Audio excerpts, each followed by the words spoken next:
Assalamualaikum, salam satu hobi. Menjawab pertanyaan teman-teman tentang berapakah ukuran idealnya ukuran topping atau kotak madu kelulut khususnya jenis Itama seperti yang ada pada saya ini dan yang seperti yang di belakang saya yang sudah saya gunakan. Simak video selengkapnya.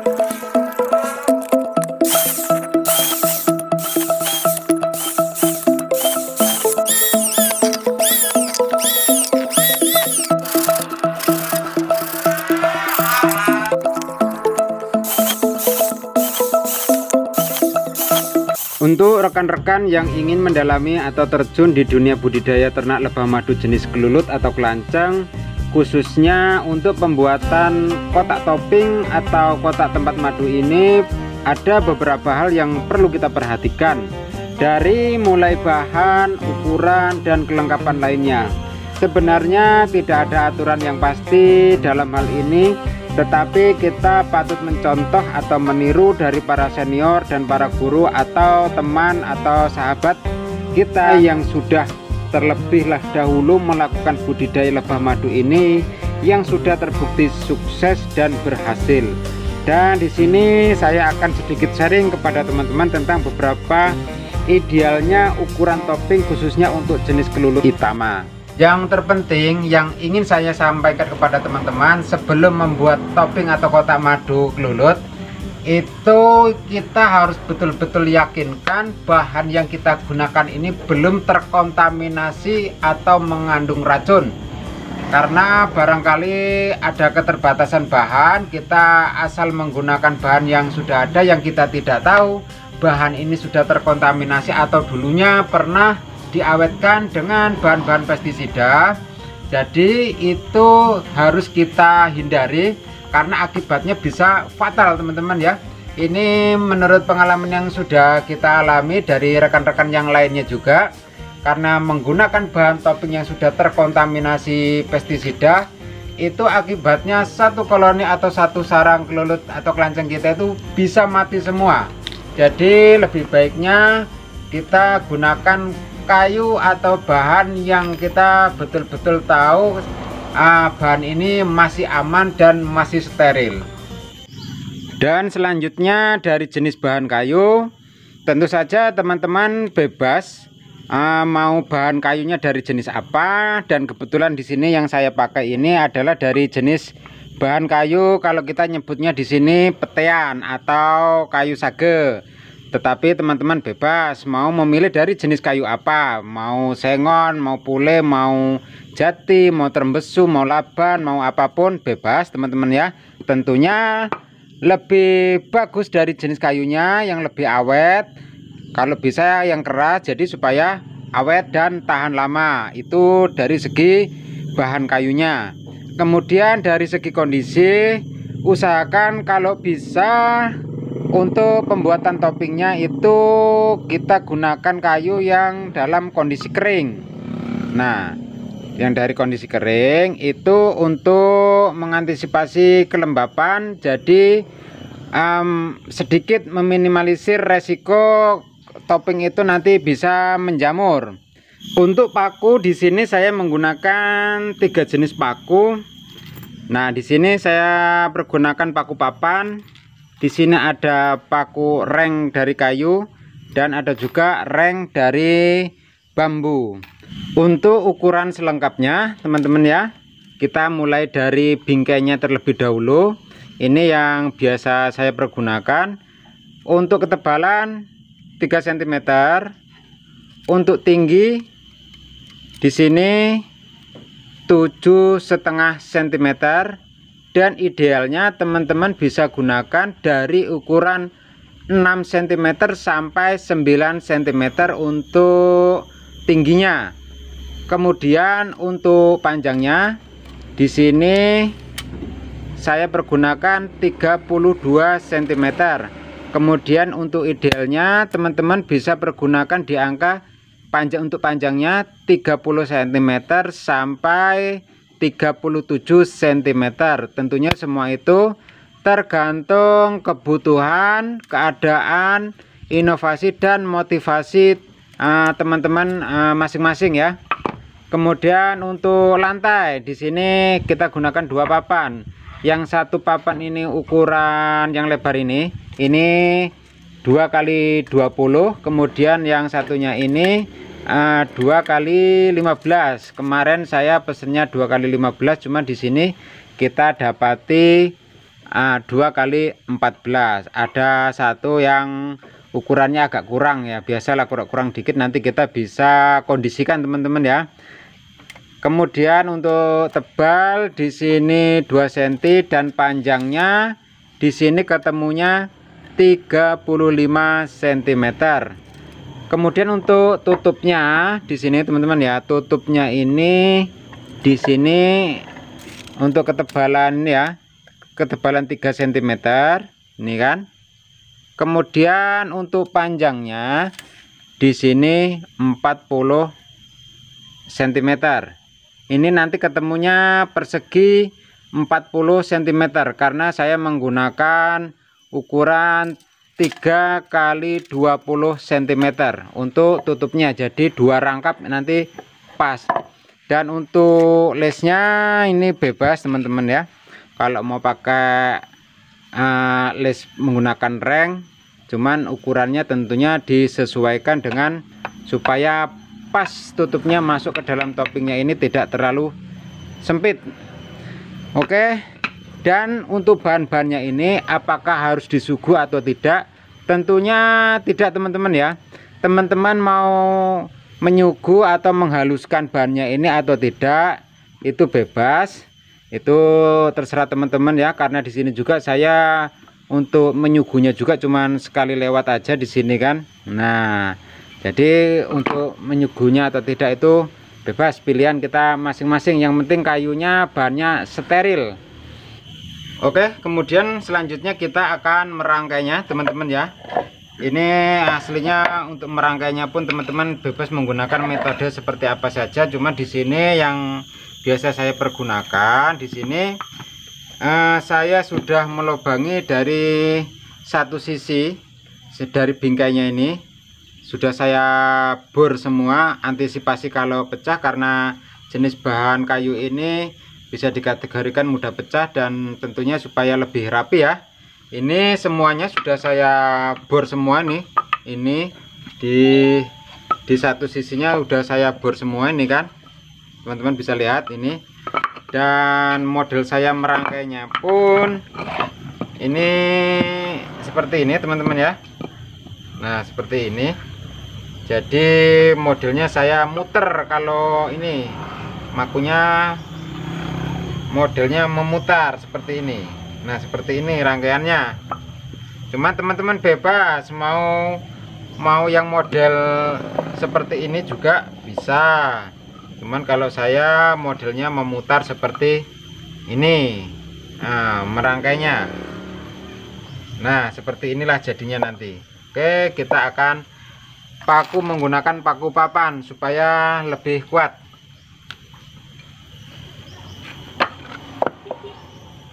Bismillahirrahmanirrahim.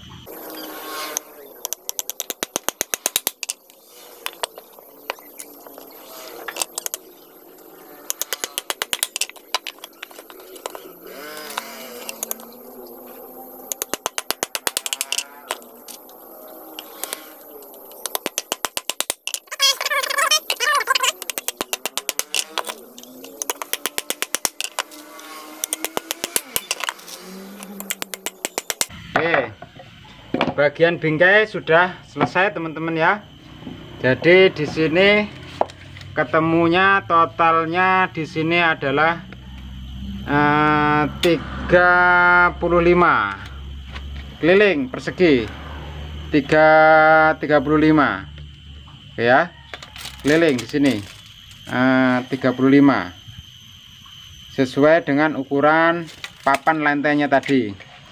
Oke, untuk langkah selanjutnya kita akan memasang bagian papan teman-teman ya. Nah, di sini yang saya haluskan cuman bagian dalam, tetapi mau dihaluskan atau tidak tentunya bebas. Nah, kalau papan ini pernah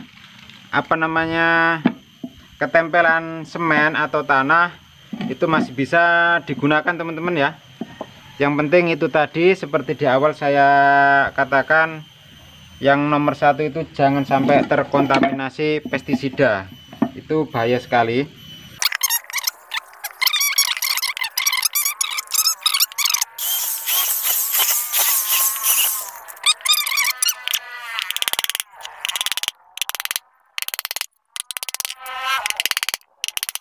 Nah, seperti ini jadinya teman-teman ya.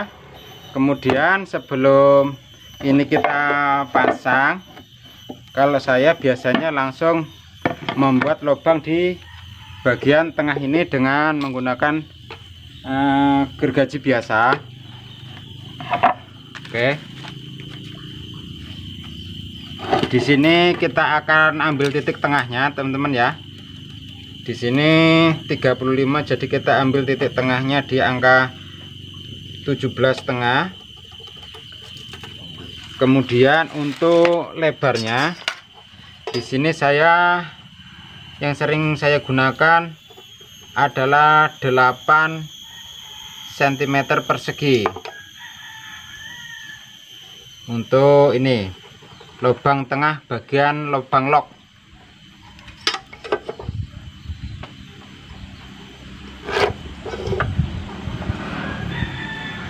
Usahakan jangan terlalu kecil dan jangan terlalu lebar.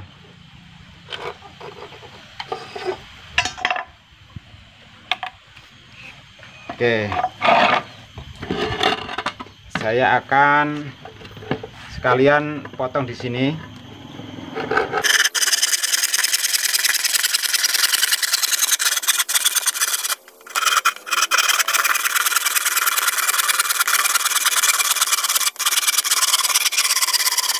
Oke, udah jadi, tetapi ini tidak saya langsung belah teman-teman ya. Jadi ini nanti saya belahnya nanti ketika saya memasang topping di lock orinya, karena biasanya lubang lock ori itu tidak selalu di tengah, terkadang di pinggir. Jadi apabila nanti kita ketemu dengan lock ori yang lubangnya di pinggir, nanti yang ini tidak jadi kita lubangi, dan kita akan membuat lubang baru di sini atau di sebelah mana. Kita bisa gunakan dengan gergaji mesin atau sinsaw. Jadi karena rata-rata kan untuk lubang lock ori itu kan di tengah, makanya saya langsung buat di sini. Oke.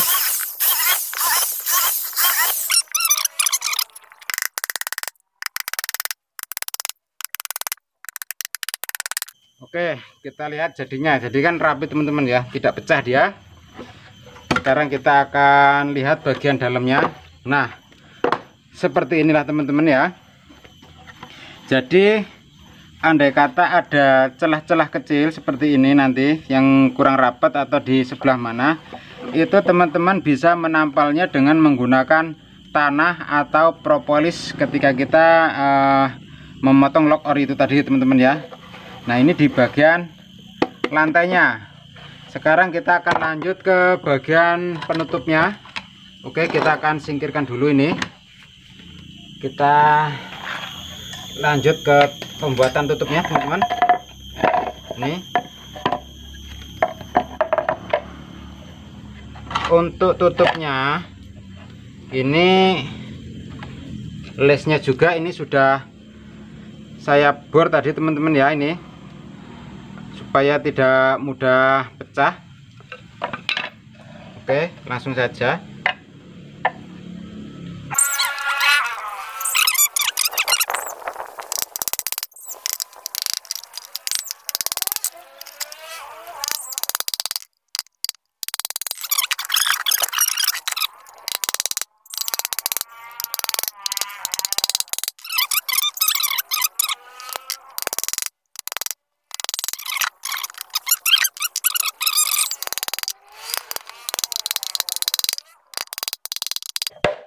Oke, sekarang kita coba cek kanan, kiri, depan, belakang, semuanya aman. Nah, seperti ini jadinya teman-teman ya. Nah, kita lihat dari atas. Nah, semuanya sip.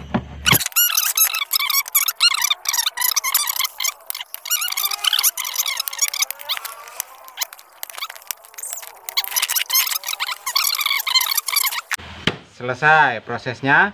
Nah, untuk lebih bagusnya bagian dalamnya ini kita bakar terlebih dahulu sebelum kita gunakan dengan menggunakan alat seperti ini teman-teman ya.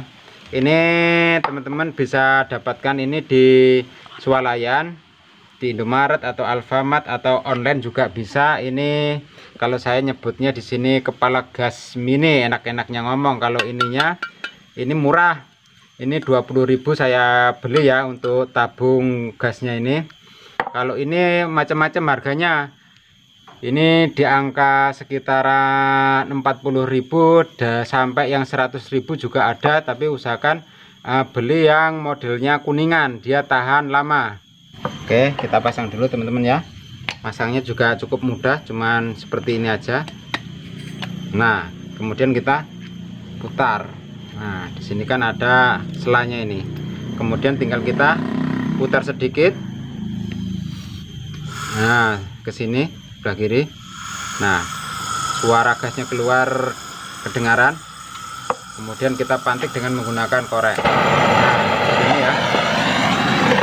Kemudian kita bakar.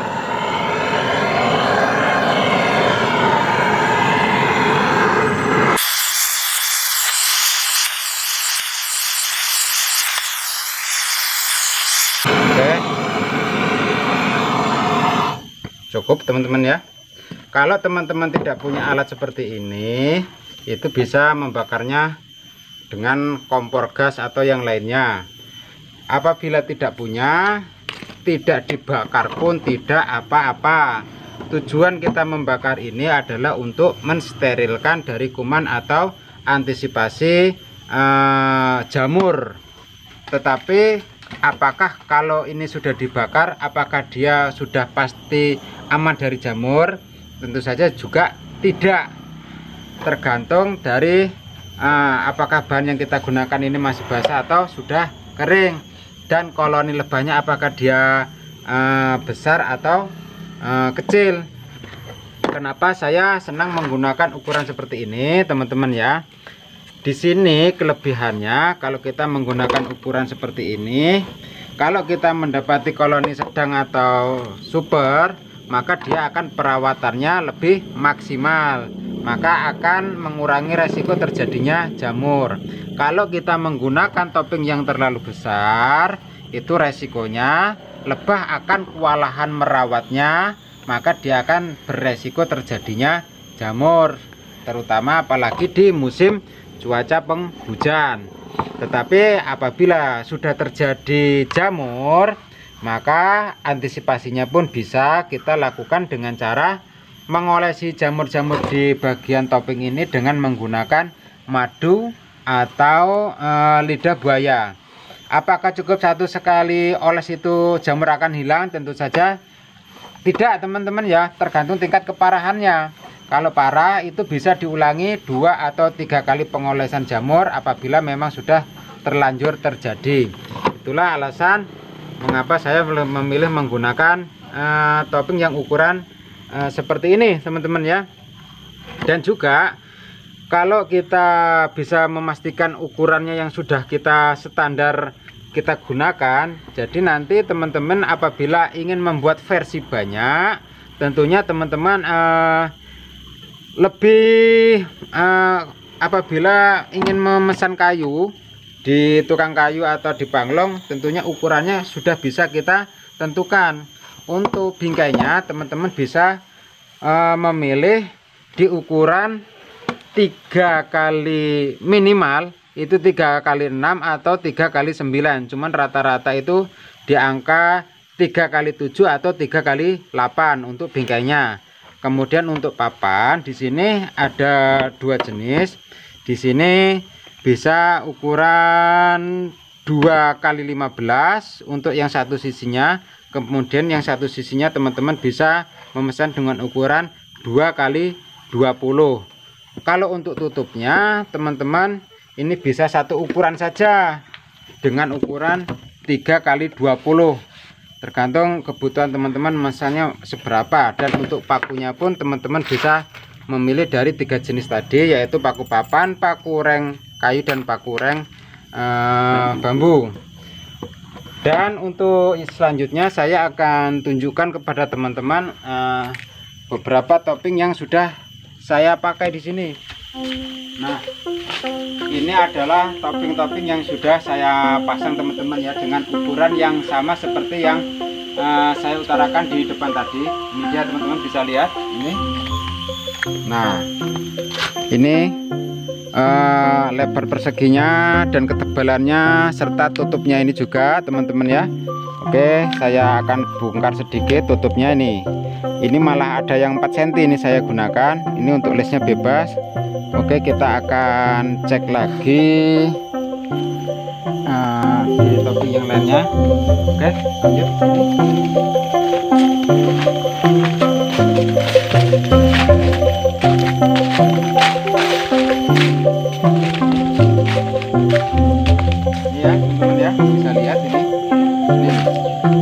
Semuanya topping yang sudah saya gunakan ini, ukuran tebelnya, ukuran tingginya, dan tutupnya juga. Aduh, agresif ini depannya, yuk. Sudah sama ini, kemudian ini ke situ semuanya. Nah, jadi semuanya sama. Jadi topping yang saya gunakan rata-rata dengan ukuran seperti ini semua. Oke, terima kasih teman-teman. Saya akhiri, wassalamualaikum, salam satu hobi.